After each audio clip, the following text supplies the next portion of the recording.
Hi everyone, Kevin Benison here.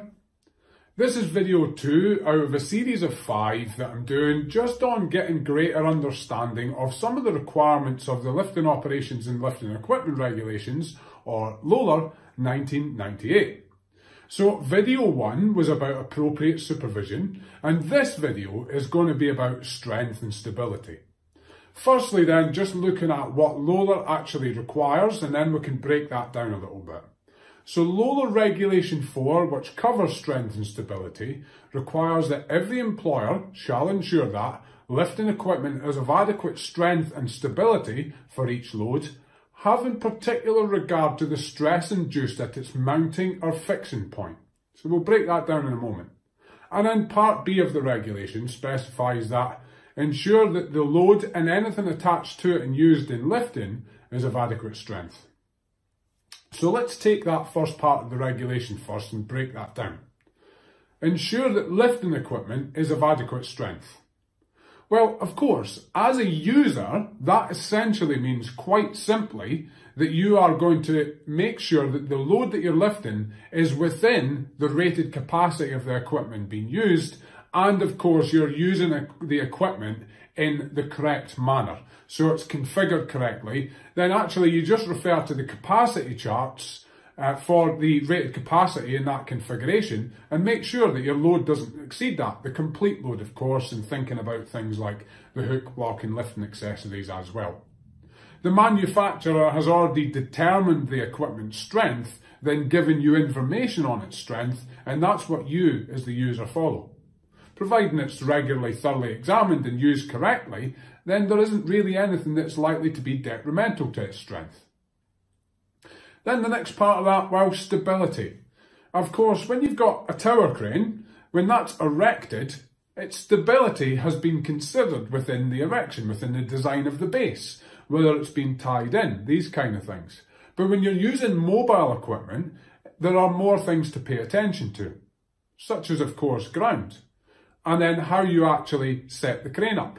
The level of the crane. If it's off the level, it may overturn. And also the setup configuration. Things like the outrigger position. And then even how you use the crane.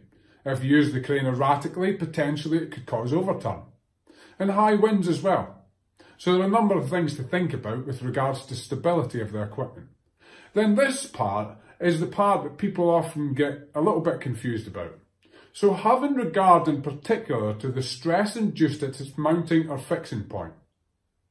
Quite simply then, if you take a piece of lifting equipment, whether it be a crane, a lorry loader, or even a hand-operated chain block, all lifting equipment has to either sit on something, be suspended from something, or be fixed to something.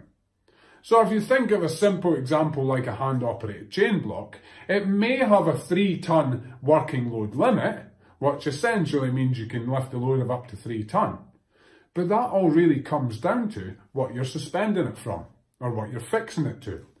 If you are suspending it from or fixing it to, say, a frame on the wall, then is that frame of adequate strength, and how it's fixed to a wall, is that of adequate strength? Has it been adequately fixed to give it that strength so it won't come away?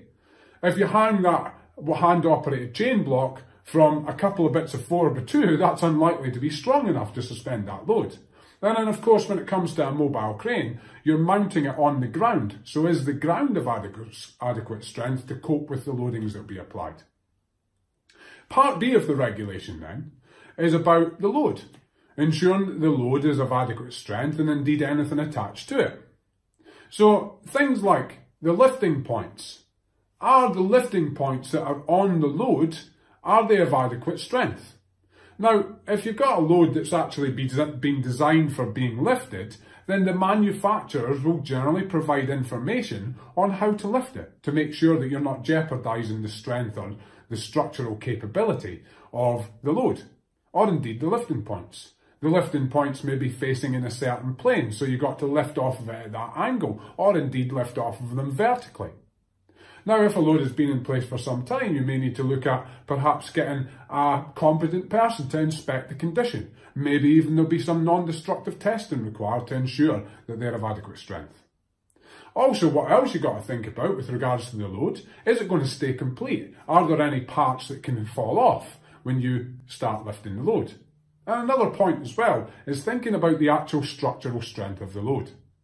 If you try and lift it in a conventional slinging method, perhaps by putting a choke hitch on it, are you potentially going to crush the load, causing parts of it to fall off? Anything like that. Or maybe even worse, come out the slings. So in some cases you may need to use something like a spreader beam arrangement to prevent that kind of thing happening. So that's just a simple overview of Regulation 4, Strength and Stability, just a basic understanding of it to help you so that you can easier comply with it. If you've got any comments, of course, leave them below, and indeed make sure that you follow us and subscribe so you get the rest of these videos and, of course, further ones in the future. Look forward to hearing from you soon. Bye for now.